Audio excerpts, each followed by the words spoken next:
You know, I had a feeling something was up when I saw this come across my news feed 2 weeks ago. I was like, why is he stepping down? Now we know why.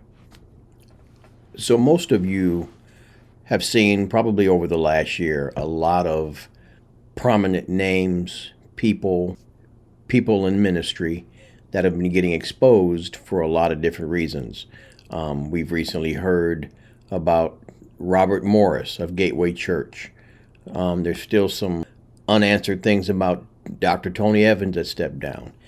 T.D. Jakes. I can't even think off the top of my head right now. Those are just the three off the top of my head, but there's been several, and it's just like more and more stuff is starting to get exposed. And now to come across this story with Michael Tait, it's actually pretty sad.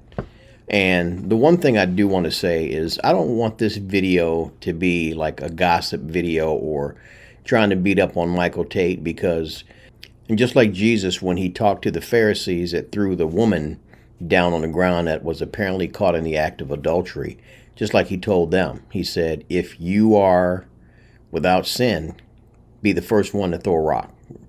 He who is without sin, cast the first stone. And all of them got up and left because they knew that they were all sinners. We're all sinners. We're all messed up. We're all jacked up.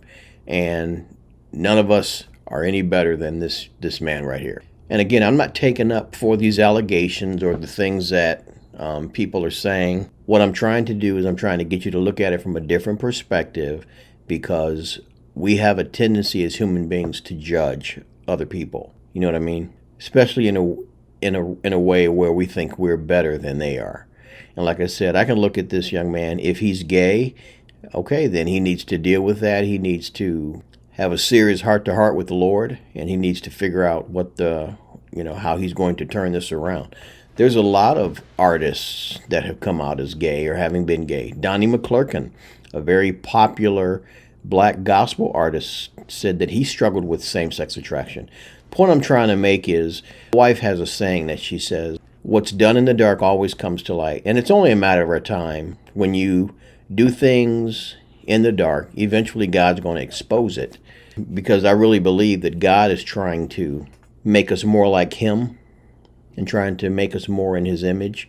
And when we claim to be his child, or we actually do belong to him, we've given our lives to him, yet we're still walking in this lifestyle of basically living a double life, God is more than likely going to expose it. And it's just crazy to me how many things I have seen, just not just this last year, but just remember, there's just been so many. So this is heartbreaking, because what this situation does is it takes people who are believers, and especially those that are weak believers or baby Christians, and it makes them think, here I was listening to this guy's music, watching him on stage, going to this concert, praying, watching him pray over people, and here he was sexually assaulting, allegedly, 3 men that they're saying, 3 different men that were roughly around the age of 22, where he's groping them and he's, massaging their genitals and their anal areas and trying to kiss them and things of that nature. And again, I am not taking up for his behavior. His behavior was wrong. And as a Christian, he needs to figure out who he's going to serve, God or Satan. And again, I'm not trying to beat him up. I'm just calling a thing, because like I said a moment ago, all of us have skeletons in our closet. All of us are messed up. Any of us could be this young man right here, or this adult man. Any of us could be him. This is one of the men in the video that you're looking at right here. This is one of the men named Stephen that apparently was a lifelong fan of Michael Tait. He met him at a concert. Michael invited him back to his house, got him intoxicated. Once he passed out from being drunk, he sexually assaulted him. So they're saying, by massaging him and kissing him and touching him in places he didn't want to be touched. And what's crazy is a lot of this stuff wasn't even exposed.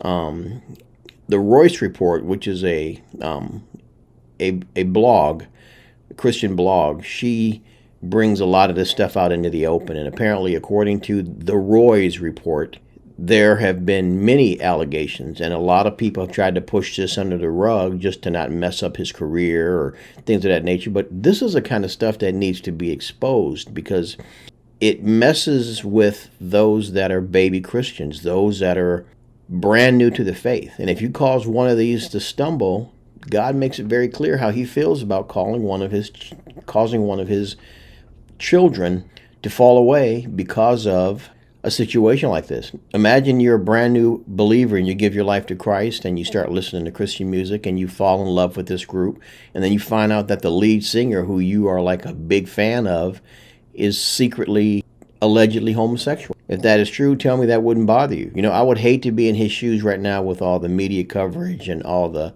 stuff. The thing about it is, when you bring things to the light, the devil can't hold it over your head anymore. And I'm sure the devil was loving this. Like, oh, you claim that you like Jesus. Oh, that you're following Jesus. You're singing for Jesus. Okay, we're going to expose you. We're going to expose you. That's the kind of games that Satan plays. He is looking to steal, kill, and destroy. And like I said, and I will end with this, none of us are good. The Bible says there is no one worthy, not even one. So if you're watching this video and you're looking at him with shame and disgust, like how dare him, look in your own mirror. Look at your own thoughts. Look at your own actions. Look at your own behaviors throughout your life. We need to be praying for Mike, and that he would get his life right with the Lord and deal with all the fallout that's going to come from this. It's really sad. But I remember when I saw this come across my news feed, I was like, what is this about? What is he stepping down for? And now I'm seeing all this news media about it. And like I said, it's heartbreaking. It's heartbreaking for me because I think about, like I said, the babes in the faith that are going to fall away because they're going to be disheartened by seeing a situation like this, whether it's an artist or it's a pastor. It causes a lot of people to fall away, and a lot of them never come back to the faith, So anyway, I love you guys. Make sure that you subscribe to the channel if you haven't already done so. Also, make sure you like this video. And as always, I will check you on the next one. Later.